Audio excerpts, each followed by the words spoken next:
시장 바닥에서 40년간 생선 장사를 하며 아들을 키운 어머니가 변호사 며느리에게 멸시당하고 전 재산을 빼앗길 위기에 처하지만 돌아가신 남편이 몰래 남겨둔 수백억대 땅 문서와 유언을 발견하고 자신을 배신한 아들 내외에게 상상을 초월하는 방식으로 복수하는 통쾌한 인생 역전극입니다.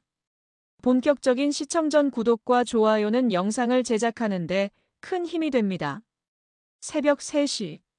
부산 자갈치 시장의 밤은 도시의 밤과는 다른 종류의 어둠과 빛으로 가득했다. 짠내 섞인 바닷바람이 낡은 좌판 사이를 휘젓고 지나가고 수백 개의 나전구가 뿜어내는 희미하고 촉촉한 불빛 아래 또 다른 하루가 잉태되고 있었다. 김자영 여사의 하루는 언제나 이 비릿하고도 성스러운 시간과 함께 시작되었다. 일은 그녀의 얼굴에는 40년 넘게 자갈치의 억척스러운 파도와 맞서 싸워온 세월이 깊은 협곡처럼 새겨져 있었다. 허리는 이미 오래전에 굽었고 손마디는 거친 생선을 하도 만져 뒤틀리고 굳어 마치 고목의 뿌리처럼 변해 있었다. 하지만 그녀의 눈빛만큼은 여전히 새벽 경매장의 가장 좋은 고등어를 단번에 꿰뚫어보는 날카로운 생기로 빛나고 있었다. 아줌매, 오늘 물 좋네. 말 마라. 어제 밤새 태풍이 바다를 한번 뒤집어 놓고 가서 고기들이 다 놀래가 정신이 없다. 그녀는 갓 잡은 은갈치를 얼음 위에 펼쳐놓으며 억센 사투리로 퉁명스럽게 대꾸했다. 하지만 그녀의 손길은 갓 태어난 아기를 다루듯 조심스럽고도 정성스러웠다. 그녀에게 생선은 단순한 물건이 아니었다. 그것은 그녀의 청춘이었고 눈물이었으며 그리고 그녀의 세상 전부인 아들, 진철을 키워낸 훈장이었다. 그녀는 얼음 위에 생선을 진열하며 아득한 과거를 떠올렸다. 뱃사람이었던 남편이 거친 풍랑에 휩쓸려 돌아오지 못한 그날. 세상이 무너져 내리는 절망 속에서 그녀는 갓난아기였던 진철의 작은 손을 잡고 맹세했다. 내 아들만큼은 절대로 이 지긋지긋한 가난을 대물림하지 않으리라. 그날부터 그녀는 여자이기를 포기했다. 새벽에는 생선을 떼어오고 낮에는 좌판에 앉아 목이 터져라 외쳤으며 밤에는 다음 날 팔 생선을 손질하며 쪽잠을 잤다. 그녀의 손에서는 언제나 지독한 비린내가 났고 그녀의 옷에는 생선 비늘이 별처럼 박혀 있었다. 동료 상인들은 그런 그녀를 독한 년이라 혀를 찼지만 그녀는 신경 쓰지 않았다. 아들이 커가는 모습, 그 하나만이 그녀를 살게 하는 유일한 이유였으니까. 그녀의 희생은 헛되지 않았다. 아들 진철은 번듯하게 자라 명문대를 졸업하고 똑똑하고 예쁜 며느리까지 얻었다. 며느리 박현선은 심지어 어려운 사법고시까지 합격한 잘 나가는 변호사였다. 자영은 며느리가 처음 인사 오던 날을 잊지 못했다. 어머니, 이제 고생 그만하시고 저희가 모실게요. 그 한마디에 그녀는 평생의 고생이 눈 녹듯 사라지는 것 같았다. 그녀는 이제 아들 내외가 차려주는 따뜻한 밥상 앞에서 행복한 노년을 보낼 수 있으리라. 그렇게 굳게 믿었다. 하지만 그 믿음은 가장 잔인한 방식으로 그녀를 배신하게 될 터였다. 김자영이 아들 내외의 집을 처음 방문하던 날. 그녀는 며칠 전부터 목욕재개를 하고 장롱 깊숙한 곳에 넣어두었던 가장 아끼는 외출복을 꺼내 입었다. 손에서는 비누로 수십 번을 문질러도 지워지지 않는 비린내가 희미하게 남아있었다. 서울의 가장 비싼 땅, 강남. 하늘을 찌를 듯 솟아오른 주상복합의 꼭대기층. 현관문이 열리는 순간 자영은 다른 세상에 발을 들여놓은 듯한 착각에 빠졌다. 바닥은 거울처럼 반짝이는 대리석이었고 거실의 거대한 통유리창 너머로는 서울의 스카이라인이 그림처럼 펼쳐져 있었다. 그녀는 자신의 낡은 신발이 이 깨끗한 바닥을 더럽힐까봐 차마 발을 들여놓지도 못하고 현관 앞에 우두커니 서 있었다. 어머니, 어서 오세요. 신발은 거기 벗어두시면 돼요. 며느리 현서가 인공적인 미소를 지으며 그녀를 맞았다. 그녀는 머리부터 발끝까지 마치 잡지에서 튀어나온 모델처럼 완벽했다. 하지만 그녀의 눈빛에는 시어머니를 향한 따뜻한 환대 대신 자신의 완벽한 공간에 침입한 이물질을 보는 듯한 서늘한 경계심이 서려 있었다. 아들 진철은 그런 아내의 눈치를 보며 어색하게 웃을 뿐이었다. 어머니. 집 좋죠? 현서가 인테리어에 감각이 좀 있어서. 식사가 시작되었다. 식탁 위에는 자영이 평생 한 번도 본 적 없는 이름 모를 음식들이 예술 작품처럼 차려져 있었다. 하지만 그 화려한 밥상에는 온기가 없었다. 진철과 현서는 식사 내내 자신들의 성공과 아들의 유학 계획과 곧 바꿀 새로운 차에 대한 이야기만을 늘어놓았다. 그들의 대화 속에서 늙고 가난한 시어머니가 끼어들 자리는 없었다. 자영은 그저 투명 인간처럼 앉아 낯선 음식을 어색하게 깨작거릴 뿐이었다. 식사가 끝나고 현서는 보란듯이 값비싼 공기청정기의 전원을 켰다. 어머니에서 나는 냄새 때문에 머리가 좀 아프네요. 이해하시죠? 그녀의 말은 예의라는 얇은 포장지에 쌓인 날카로운 비수였다. 자영의 얼굴이 붉게 달아올랐다. 그녀는 자신의 손냄새를 맡아보았다. 평생을 아들을 위해 바친 그 정직한 노동의 냄새. 하지만 이 화려한 성 안에서 그 냄새는 더럽고 천박한 악취일 뿐이었다. 아들 진철은 그런 아내의 무례를 지적하기는커녕 오히려 창문을 열며 맞장구를 쳤다. 정말. 현서 말이 맞네. 어머니, 시장 일이라는 게 냄새가 좀 배긴 하죠. 자영은 더 이상 그 자리에 앉아 있을 수 없었다. 그녀는 몸이 좋지 않다는 핑계를 대고 도망치듯 그 집을 빠져나왔다. 집으로 돌아오는 버스 안에서 그녀는 자신의 거칠고 주름진 손을 내려다보며 소리 없이 울었다. 그녀는 그때 깨달았다. 자신이 아들을 위해 쌓아올린 모든 것이 어쩌면 아들에게 가장 부끄러운 짐이 되어버렸을지도 모른다는 끔찍한 진실을. 그날 이후 며느리 현서의 멸시는 더욱 노골적이고 잔인해졌다. 그녀는 더 이상 가면을 쓰지 않았다. 그녀는 자신의 우월함을 확인하기 위해 시어머니의 자존심을 의도적으로 짓밟기 시작했다. 사건은 현서의 아버지, 즉 자영의 사돈의 칠순 잔칫날에 터졌다. 자영은 그날을 위해 평생 모은 쌈짓돈을 털어 가장 좋은 옷을 사고 미용실에 가서 머리까지 했다. 하지만 그녀가 도착한 최고급 호텔의 연회장에서 그녀는 다시 한번 철저한 이방인이 되어야만 했다. 현서의 친정 식구들은 모두 의사, 판사, 교수 등 소위 말하는 사자 직업을 가진 사람들이었다. 그들은 시장에서 생선을 파는 촌스러운 사부인을 마치 다른 인종이라도 되는 것처럼 힐끗거리며 수군거렸다. 어머, 저분이 현서 시어머니래. 말 다 했지 뭐. 진철이는 어떻게 저런 어머니 밑에서 저렇게 번듯하게 자랐을까? 용났네, 용났어. 현서는 그런 자신의 가족들 앞에서 시어머니를 소개하기는커녕 철저하게 없는 사람 취급했다. 그리고 마침내 그녀는 모두가 보는 앞에서 자영에게 평생 잊을 수 없는 굴욕을 안겨주었다. 케이크 커팅식이 끝나고 가족 사진을 찍는 시간. 자영은 어색하게 사돈들 옆에 섰다. 바로 그때 현서가 짜증 섞인 목소리로 외쳤다. 어머니, 좀 웃으세요. 왜 그렇게 인상을 쓰고 계세요? 오늘 좋은 날인데 재수 없게. 미안하다. 내가 이런 자리는 처음이라. 됐고요. 이리 와보세요. 현서는 성큼성큼 다가와 모두가 보는 앞에서 자영의 이마를 손가락으로 꾹 찔렀다. 어머니 이마에 주름이 너무 많아서 그래요. 인상 표시라고요, 인상. 순간 연회장의 모든 공기가 얼어붙었다. 그것은 단순한 무례가 아니었다. 그것은 한 인간의 인격과 그녀가 살아온 수십 년의 세월 전체를 부정하는 가장 폭력적인 모욕이었다. 자영의 눈앞이 하얗게 변했다. 그녀는 자신의 이마에 지워지지 않는 주홍글씨가 새겨지는 듯한 끔찍한 낙인감을 느꼈다. 그녀는 자신도 모르게 아들 진철을 돌아보았다. 아들은 이 모든 광경을 바로 옆에서 지켜보고 있었다. 하지만 그는 아무 말도 하지 않았다.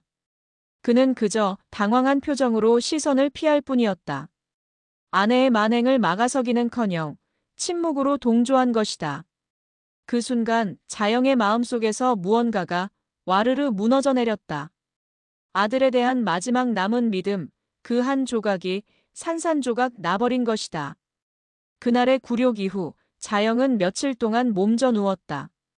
하지만 그녀를 찾아오는 자식은 아무도 없었다. 대신 그녀에게 날아온 것은 아들의 목소리를 빌린 며느리의 차가운 전화였다. 어머니, 저 현서예요. 진철 씨 사업이 요즘 좀 어려워서요. 어머니, 그 집이랑 땅, 어차피 혼자 사시는데 저희한테 파시는 건 어때요? 저희가 시세보다 조금 더 쳐드릴게요. 자영은 기가 막혔다. 뭐라고? 이 집은 내 아버지가 평생을 바쳐 나한테 남겨준 유일한 유산이다. 내 눈에 흙이 들어가기 전까지는 절대로 팔 수 없어. 어머니, 고집 부리지 마세요. 그 낡아빠진 집 가지고 있어봤자 세금만 더 나와요. 죽으면 다 썩어 없어질 몸, 낡은 집이라도 팔아서 아들 사업에 보태주시는 게 어머니 도리 아니에요? 그녀의 말에는 시어머니에 대한 걱정이 아닌 오직 재산을 향한 탐욕만이 번들거리고 있었다. 자영은 전화를 끊어버렸다. 하지만 그날 이후 현서의 압박은 더욱 집요하고 악랄해졌다. 그녀는 매일같이 전화를 걸어 집을 팔라고 종용했다. 심지어 아들 진철을 앞세워 어머니를 설득하게 했다. 어머니, 현서가 아기가 있어서 그러는 게 아니에요. 다 저희 잘 되라고 그러는 거잖아요. 어머니도 제가 성공해서 떵떵거리며 사는 모습 보고 싶지 않으세요? 아들의 목소리는 꿀처럼 달콤했지만 그 안에는 비수 같은 이기심이 숨겨져 있었다. 자영의 마음은 갈기갈기 찢겨나갔다. 마침내 현서는 최후의 수단을 사용했다. 그녀는 자신의 변호사 신분을 가장 추악한 방식으로 이용했다. 며칠 후 자영의 집으로 법무법인의 이름으로 된 내용 증명 한 통이 날아왔다. 그 안에는 부동산 증여 의향서라는 제목의 서류가 들어있었다. 상기 본인은 본인 소유의 부동산을 아들 김진철에게 증여할 것을 약속하며 이에 대한 대가로 아들 김진철은 본인에게 매월 50만 원의 생활비를 지급한다. 그것은 법의 탈을 쓴 가장 잔인한 협박장이었다. 40년 희생의 대가가 고작 월 50만 원. 자영은 서류를 손에 든 채 그 자리에 주저앉았다. 자영은 마지막 희망을 품고 아들에게 전화를 걸었다. 진철아, 이 서류 내가 보낸 것이냐? 아, 네, 어머니. 현서가 보냈을 거예요. 그냥 형식적인 거니까 너무 신경 쓰지 마시고 도장만 한번 찍어주세요. 형식적인 거라고? 내 어미의 평생을 고작 종이 쪼가리 한 장으로 팔아넘기는 게 형식적인 거란 말이냐? 어머니, 왜 자꾸 화만 내세요? 저도 힘들어요. 현서랑 어머니 사이에서 제가 얼마나 힘든지 아세요? 그냥 한번 제발 제 생각 좀 해주시면 안 돼요? 아들의 입에서 나온 것은 사죄가 아닌 원망이었다. 그 순간 자영은 깨달았다. 자신의 아들은 이미 자신의 아들이 아니었다. 그는 탐욕스러운 며느리에게 영혼을 팔아버린 낯선 괴물일 뿐이었다. 그녀는 평생 흘릴 눈물을 그날 밤 모두 쏟아냈다. 그녀는 자신의 헛된 희생과 아들의 배신과 지독하게 외로운 자신의 처지를 한탄하며 밤새도록 울었다. 모든 희망이 사라진 텅 빈 방 안에서 그녀는 조용히 죽음을 생각했다. 모든 것을 포기하고 눈을 감으려던 바로 그 순간 그녀의 눈에 장롱 위에 놓인 먼지 쌓인 낡은 괴짝 하나가 들어왔다. 그것은 돌아가신 남편이 내가 죽거든 정말로 힘들 때 세상이 다등 돌렸다고 생각될 때 그때 딱 한 번만 열어보라고 신신당부했던 그의 마지막 유품이었다. 자영은 마지막 지푸라기라도 잡는 심정으로 떨리는 손으로 그 낡은 괴짝을 열었다. 그리고 그 안에서 자신의 운명을 그리고 아들 내외의 운명을 송두리째 뒤바꿔버릴 거대한 비밀과 마주하게 되었다. 세상의 모든 소리가 사라졌다. 김자영은 텅 빈 방 한가운데에 주저앉아 아들이 남기고 간 내용 증명을 멍하니 바라보고 있었다. 40년의 희생이 고작 종이 쪼가리 한 장으로 부정당하는 순간이었다. 그녀의 눈에서는 더 이상 눈물도 흐르지 않았다. 영혼이 빠져나간 텅 빈 껍데기처럼 그녀는 모든 것을 포기하고 있었다. 그녀는 조용히 낡은 장롱으로 다가가 그 위에 놓인 먼지 쌓인 낡은 괴짝 하나를 내려다보았다. 그것은 돌아가신 남편이 내가 죽거든 정말로 힘들 때 세상이 다등 돌렸다고 생각될 때 그때 딱 한 번만 열어보라고 신신당부했던 그의 마지막 유품이었다. 그녀는 지금까지 단 한 번도 그 유언을 어긴 적이 없었다. 하지만 오늘 그녀는 세상에 완벽히 혼자 남겨졌다. 떨리는 손으로 그녀는 괴짝의 낡은 자물쇠를 열었다. 삐걱 소리와 함께 수십 년의 세월이 먼지처럼 피어올랐다. 괴짝 안에는 낡은 서류 뭉치와 함께 남편의 필체로 쓴 편지 한 통이 들어 있었다. 사랑하는 내 아내 자영에게. 이 편지를 당신이 읽고 있다면 아마도 내가 가장 걱정했던 순간이 찾아온 것이겠지. 미안하오. 당신 혼자 이 모진 세상을 살아가게 해서 정말 미안하오. 내가 당신에게 아무것도 남겨주지 못했다고 생각했겠지만 사실은 그렇지 않소. 나는 당신을 위해 그리고 오직 당신만을 위해 마지막 선물을 하나 남겨두었소. 자영은 눈물을 흘리며 편지와 함께 들어있던 낡은 땅 문서들을 꺼내 들었다. 그녀가 평생 살아온 이 낡은 집터와 그 주변에 쓸모없어 보이던 야산의 등기부등본이었다. 우리 아들 진철이는 나를 닮아 마음이 약하고 귀가 얇은 아이요. 아마 똑똑한 며느리에게 휘둘려 당신의 마음을 아프게 할지도 모르겠소.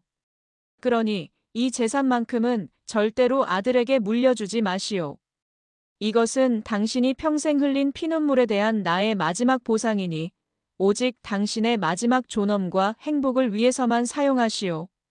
그리고 도움이 필요하면 내 의형제인 황진수 사장을 찾아가시오. 그가 당신의 든든한 방패가 되어줄 것이오. 자영은 남편의 편지를 부둥켜 안고 오열했다. 그는 죽어서도 그녀를 지키고 있었던 것이다. 그녀의 심장 속에서 꺼져가던 마지막 불씨가 복수라는 이름의 거대한 화염이 되어 다시 타오르기 시작했다. 다음 날 김자영은 난생 처음으로 택시를 타고 도시에서 가장 높은 빌딩으로 향했다. 황진건설의 회장실. 그녀의 남편과 함께 맨주먹으로 건설 현장을 누볐던 의형제 황진수 회장이 그녀를 기다리고 있었다. 아주머니, 이게 얼마만입니까? 그동안 왜 한 번도 연락을. 황 회장은 초라한 행색의 그녀를 세상에서 가장 귀한 손님처럼 맞이했다. 자영은 말없이 남편의 유품을 그에게 내밀었다. 땅 문서를 확인한 황 회장의 눈이 믿을 수 없다는 듯이 커졌다. 그는 즉시 회사의 최고 법무팀과 부동산 전문가들을 호출했다. 잠시 후 회의실은 경악으로 가득 찼다. 회장님, 아니 사모님. 이 땅은. 젊은 변호사가 흥분을 감추지 못하고 말했다. 이 땅은 현재 국토개발계획의 핵심 지역으로 묶여 있습니다. 곧 국내 최대 규모의 복합 쇼핑몰과 국제 비즈니스 단지가 들어설 예정입니다. 이 땅의 현재 가치는. 그는 마른 침을 삼키고 마지막 보고를 올렸다. 최소 2천억 원입니다. 2천억. 평생 10,000원짜리 한 장도 허투루 써본 적 없는 그녀에게는 현실감이 없는 숫자였다. 그녀는 어안이 벙벙한 채 자신의 낡고 거친 손을 내려다보았다. 이 손으로 평생 생선을 팔아모은 돈을 다 합쳐도 저 숫자의 발끝에도 미치지 못할 터였다. 황 회장은 그런 그녀의 손을 꼭 잡았다. 아주머니, 이제 그동안 받으셨던 모든 서름과 멸시를 몇백 배로 되갚아줄 시간이 왔습니다. 형님의 마지막 유언을 제가 목숨을 걸고 받들겠습니다. 말씀만 하십시오. 저놈들을 어떻게 요리해 드릴까요? 김자영의 눈빛이 자갈치 시장의 칼날처럼 차갑고 서늘하게 빛나기 시작했다. 황진건설의 회장실은 이제 김자영의 전쟁 지휘 본부가 되었다. 그녀는 더 이상 시장 바닥의 억척스러운 아지매가 아니었다. 그녀는 자신의 아들과 며느리를 심판대에 세울 냉혹한 복수의 화신이었다. 우선 저놈들이 제 집을 빼앗지 못하게 막아야 합니다. 걱정 마십시오, 사모님. 이미 저희 법무팀에서 며느님이 보낸 그가 짜는 증여 의향서가 법적으로 얼마나 허점투성이인지 분석을 마쳤습니다. 오히려 변호사법 위반으로 역공을 가할 수도 있습니다. 이지혜 변호사의 말에 자영은 고개를 저었다. 아니, 그렇게 싱겁게 끝낼 수는 없지. 저놈들은 자신들이 승리했다고 믿게 만들어야 해. 가장 높은 곳에서 가장 비참하게 떨어뜨려야지. 그녀의 눈빛은 이제까지 그 누구도 보지 못했던 차가운 지략가의 그것이었다. 그녀는 황 회장과 법무팀과 함께 완벽한 복수의 설계도를 그리기 시작했다. 첫째, 며느리가 보낸 서류에 가짜 인감 도장을 찍어 시간을 번다. 둘째, 그 시간 동안 문제의 땅과 집을 제3자에게 비밀리에 매각하여 거액의 현금을 확보한다. 셋째, 아들 내외가 자신들이 사기당했다는 사실을 깨닫고 절망의 나락으로 떨어지는 바로 그 순간. 마지막, 결정타를 날린다. 황 회장은 그녀의 완벽한 계획에 감탄하며 무릎을 쳤다. 역시 형님이 반한 여장부답습니다. 좋습니다. 이 황진수가 사모님의 가장 날카로운 칼이 되어드리겠습니다. 며칠 후 김자영은 며느리 박현서의 변호사 사무실을 찾았다. 그녀의 어깨는 축 처져 있었고 얼굴에는 모든 것을 포기한 듯한 깊은 절망감이 서려 있었다. 그녀는 완벽한 패배자의 모습이었다. 내 뜻대로 하마. 이 도장만 찍으면 되는 것이냐? 현서는 시어머니의 초라한 모습을 보며 속으로 승리의 미소를 지었다. 네, 어머니. 잘 생각하셨어요. 이게 다 어머니와 저희 모두를 위한 길이라니까요. 그녀는 자영이 내민 낡은 목도장을 받아들고 의심 없이 서류에 찍었다. 그녀는 몰랐다. 그 도장이 황진 회장이 대한민국 최고의 도장 기술자를 시켜 만든 진짜와 똑같은 가짜라는 사실을. 그날 저녁 진철과 현서는 자신들의 집에서 샴페인을 터뜨렸다. 여보, 우리가 드디어 해냈어. 이제 저 낡아빠진 집만 팔면 당신 사업도 날개를 다는 거야. 나 당신 덕분이야, 현서야. 당신 아니었으면 내가 어떻게 어머니를 설득했겠어. 그들은 자신들의 발밑에 놓인 지옥의 아가리를 보지 못한 채 탐욕의 축배를 들고 있었다. 자영이 시간을 버는 동안 황진 회장은 물밑에서 바쁘게 움직였다. 그는 대한민국 최고의 부동산 개발업체들을 비밀리에 접촉했다. 황금 땅이 시장에 나왔다는 소문은 순식간에 업계를 뒤흔들었다. 마침내 거래의 날. 황진건설의 비밀 회의실. 자영은 수십 명의 기업 총수들 앞에 땅의 주인으로서 당당하게 섰다. 그녀의 소박한 옷차림과 거친 손을 보고 몇몇은 의심의 눈초리를 보냈지만 그녀의 곁을 지키는 황진 회장의 존재감 앞에 아무도 감히 입을 열지 못했다. 치열한 경쟁 입찰 끝에 땅은 대한민국 최고가인 3천억 원에 최종 낙찰되었다. 계약서에 도장을 찍는 순간 자영은 수십 년 전 남편이 땅 문서를 쥐어주던 그날을 떠올렸다. 이 땅이 당신의 마지막 존엄을 지켜줄 것이요. 그녀는 이제야 남편의 그 깊은 사랑의 의미를 깨달을 수 있었다. 그녀의 통장에 평생 구경도 못해본 0이 끝없이 찍히는 순간에도 그녀의 표정은 담담했다. 그녀에게 돈은 더 이상 목적이 아니었다. 그것은 배신자들을 심판하기 위한 가장 차갑고도 강력한 무기일 뿐이었다. 모든 준비는 끝났다. 김자영은 자신의 낡은 집에서 아들 내외를 위한 마지막 만찬을 준비했다. 그녀는 며느리가 그토록 경멸했던 비린내가 온몸에 배도록 평생의 기술을 다해 아들이 가장 좋아했던 갈치조림과 생선구이를 만들었다. 어머니, 이사 준비는 다 되셨어요? 저희가 좋은 요양원도 알아봐 드렸는데. 아무것도 모르는 현서가 역겨운 위선을 떨며 말했다. 아니다. 내가 갈 곳은 내가 정했다. 너희는 아무 걱정하지 마라. 자영은 아들의 밥그릇 위에 가장 살이 통통한 갈치한 토막을 올려주었다. 그것은 어머니로서 아들에게 차려주는 진짜 마지막 밥상이었다. 진철은 어머니의 그 깊은 눈빛의 의미를 알지 못한 채 철없이 웃으며 밥을 먹었다. 식사가 끝나고 자영은 그들에게 마지막 선물을 건넸다. 내일 아침 너희들에게 아주 특별한 선물이 배달될 게다. 기대하거라. 그녀는 집을 나서는 아들 내외의 등 뒤에서 서늘한 미소를 지었다. 폭풍전야. 모든 것은 이제 완벽하게 준비되었다. 다음 날 아침 진철과 현서는 개선장군처럼 의기양양하게 은행으로 향했다. 그들의 손에는 어머니의 항복 문서나 다름없는 인감도장이 찍힌 부동산 증여 의향서가 들려 있었다. 현서는 자신의 완벽한 법률 지식으로 이 늙고 무식한 시어머니를 완벽하게 굴복시켰다고 믿어 의심치 않았다. 이제 이 서류만 있으면 어머니 집을 담보로 수십억 대출받는 건 시간 문제야. 당신 사업, 이제부터는 탄탄대로라고. 다 당신 덕분이야, 현서야. 당신은 정말 최고의 변호사야. 그들은 은행의 VVIP 상담실에 앉아 승자의 여유를 만끽했다.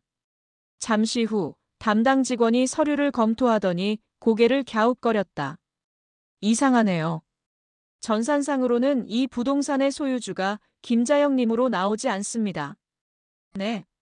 그게 무슨 소리예요? 여기 서류 안 보여요?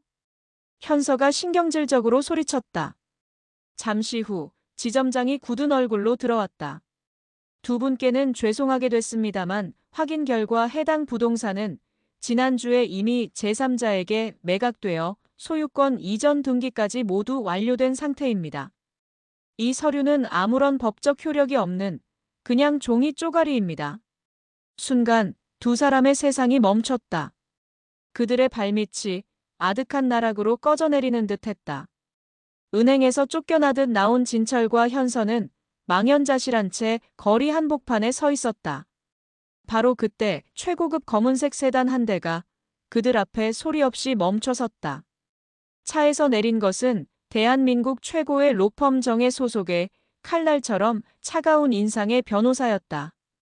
그는 두 사람에게 두툼한 서류 봉투를 건넸다. 김자영 여사님의 법률 대리인입니다. 여사님의 이름으로 두 분께 몇 가지 사항을 통보해드립니다. 그의 목소리는 감정 없는 기계음과도 같았다. 첫째, 현재 두 분이 거주하고 계신 강남의 아파트는 사실 김자영 여사님의 차명 재산이었습니다. 해당 부동산의 소유권 또한 지난주에 모두 이전되었습니다. 한 달 안에 집을 비워주시길 바랍니다. 불응시 명도 소송을 진행하겠습니다. 뭐라고요? 둘째, 김자영 여사님은 두 분에 대한 접근 금지 가처분 신청을 법원에 제출했습니다.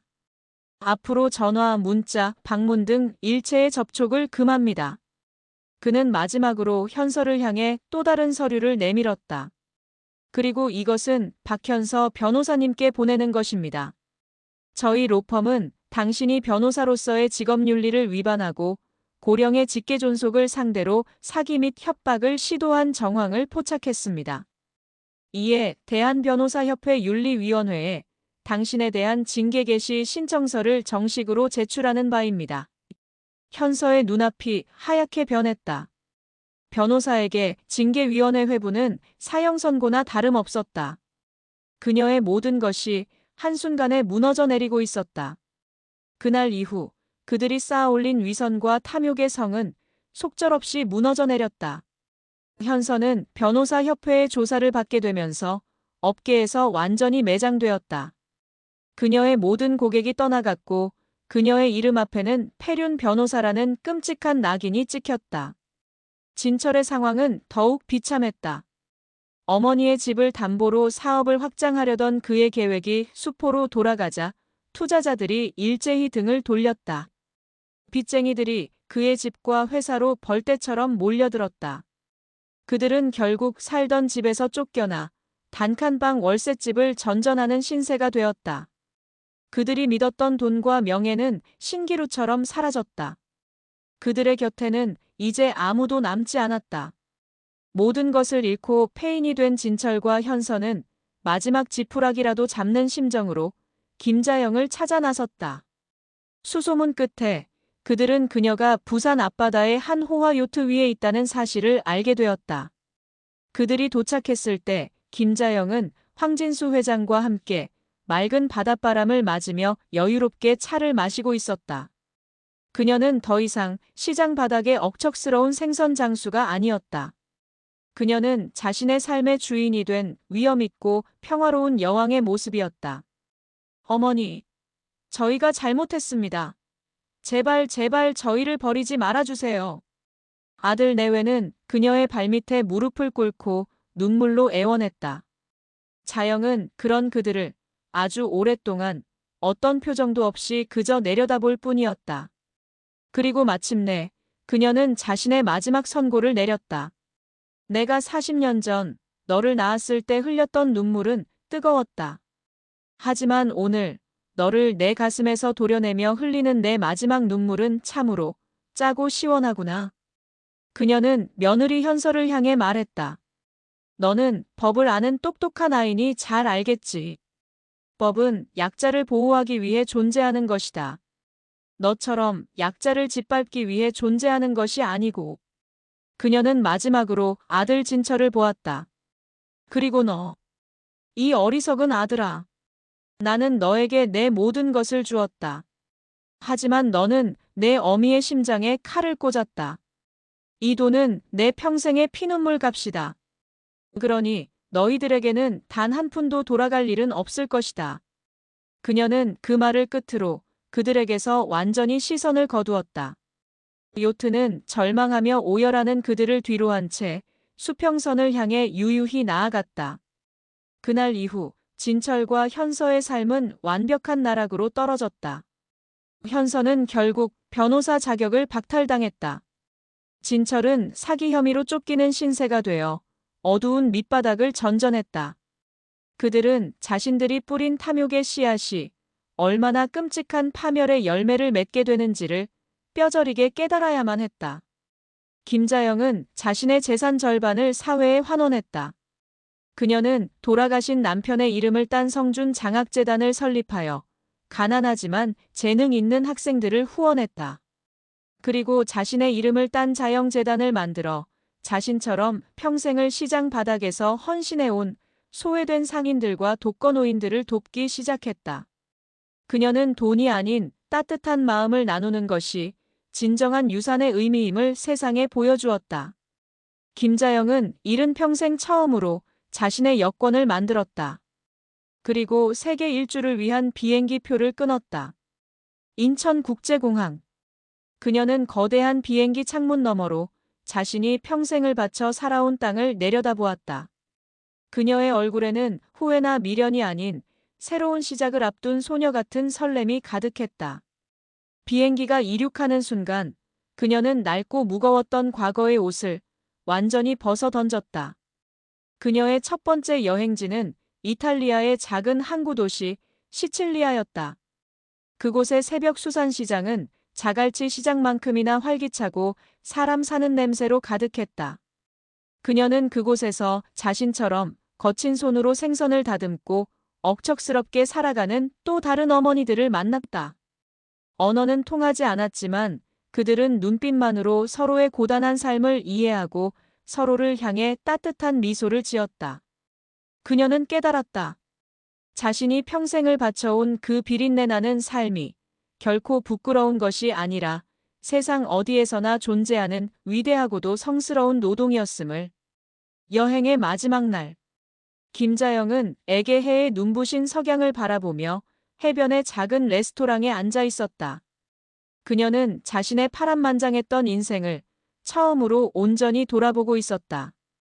아들을 낳았을 때의 기쁨, 남편을 잃었을 때의 슬픔, 시장 사람들과 나누었던 웃음, 그리고 아들에게 버림받았을 때의 그 지독한 절망까지. 그녀는 조용히 눈물을 흘렸다. 하지만 그 눈물은 더 이상 뜨겁거나 쓰라리지 않았다. 그것은 자신을 올가매던 모든 상처와 원망을 씻어내는 시원한 용서의 눈물이었다. 평생을 남을 위해 살아왔던 그녀가 마침내 온전한 김자영 자신으로 돌아가는 자유의 눈물이었다. 그녀의 눈물은 그녀가 평생을 함께해온 저 바다의 맛처럼 짜고 시원했다.